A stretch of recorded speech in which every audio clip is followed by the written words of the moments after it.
தளத்தில் இயங்கி வருகிறது. ஓகேங்களா? ஓகே. அடுத்தது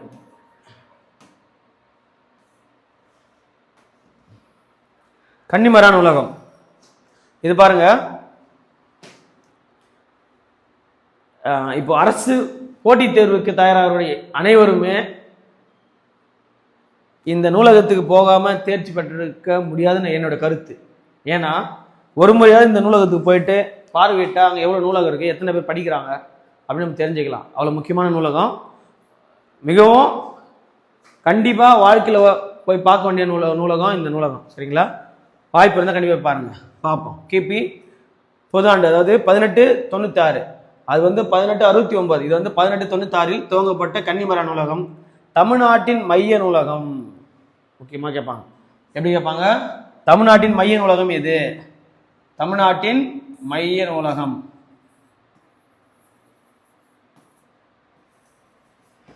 கன்னிமரா. இது எப்படி ஞாபகம் வச்சுக்கலாம் தெரியுமா?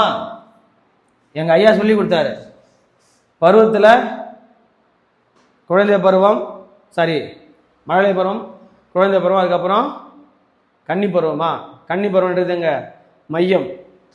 ஒருடைய எல்லார் வாழ்வில் இளமை பருவன்றது என்னது?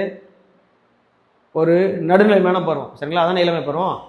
அதுக்கப்புறம் ஒரு முதிர்ச்சி, அப்புறம் வந்து முதுமை வந்துடும். அதனால கன்னிமரா, அந்த கன்னி பருவம் என்னது? எங்க வருது? மைய பகுதியில் வருது இல்லையா? அதனால மையம் அப்படி ஞாபகம் வச்சுக்கணும். கன்னி மையம். நம்மளுக்கு கன்னி பருவம் எப்போன்னா மையமான நடுமையான ஒரு நிலைமை இருக்கும்போது தான் நம்மளுக்கு அந்த பருவம் இருக்கும். அப்போதான் நம்ம ஞாபகம் வச்சு, அப்படி ஞாபகம் வச்சா ஈஸியாக இருக்கும், மறக்க மாட்டீங்க. இந்திய நாட்டின் களஞ்சிய நூலகங்களில் ஒன்றாகவும் விளங்குகிறது. இந்திய நாட்டின் களஞ்சிய நூலகங்களில் ஒன்றாகவும் விளங்குகிறது. இந்நூலகத்தில் 6 லட்சத்திற்கும் மேற்பட்ட நூல்கள் உள்ளது. ரொம்ப முக்கியம். 6 lakhs, 6 லட்சம் நூலகத்துக்கு மேற்பட்ட நூல்களும் உள்ளன. இந்தியாவில் வெளியிடப்படும் புத்தகங்கள், நாளிதழ்கள், பருவ இதழ்கள் ஆகியவற்றின் ஒரு படி பிரதி இங்கு பாதுகாக்கப்படுகிறது. இந்நூலகத்தின் 3ஆம் தளத்தில் மரமிலடிகள் நூலகமும் செயல்பட்டு வருகிறது. கேட்பாங்க, அறிஞர் எப்படி சொல்லுதா? நம்ம அறிஞர் அண்ணா நூற்றாண்டு நூலகத்தில் 7வது தளத்தில் இருக்கிறது கீர்த்திச நூலகம். ஆனால் கன்னிமரா லைப்ரரியில் இருக்கிறது என்னன்னா 3ஆவது நூலகத்தில் மரமிலையடிகள் நூலகம் இயங்கி வருகிறது. அவ்வளோதான். சரிங்களா? இது தெரிஞ்சுனா போதும், அதிகமாக தவிர. அதே மாதிரி வந்து நம்ம தமிழ்நாட்டில் 6 லட்சம் நூல் இருக்குதுல்ல, இதில் வந்து வருது இல்லையா புத்தகங்கள், நாளிதழ், பருவ இதழ் ஆகியவற்றின் ஒரு படி அதனால் பிரதி இங்கு பாதுகாக்கப்படுகிறது. இங்கே வச்சிருக்காங்க, எல்லாமே டாக்குமெண்ட்ஸாக வச்சிருக்காங்க, எப்பயுமே இருக்கும். சரிங்களா? அவ்வளோ முக்கியமான நூலகம் அது, அவ்வளோ சேஃப்டியாகவும் இருக்கும்.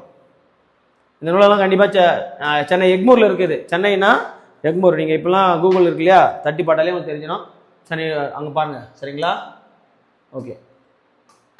அடுத்தது வள்ளுவர் கோட்டம். இந்த வள்ளுவர் கோட்டம் உங்களுக்கு என்ன ஞாபகம் வரும்? உங்களுக்கு இந்த இமேஜ் பார்த்தா ஒரு ஐடியா கிடைக்கும். சரிங்களா? பாருங்க, இந்த வள்ளுவர் கோட்டத்தில் ஒரு படத்தில் வந்து யார், நம்ம விஜயும்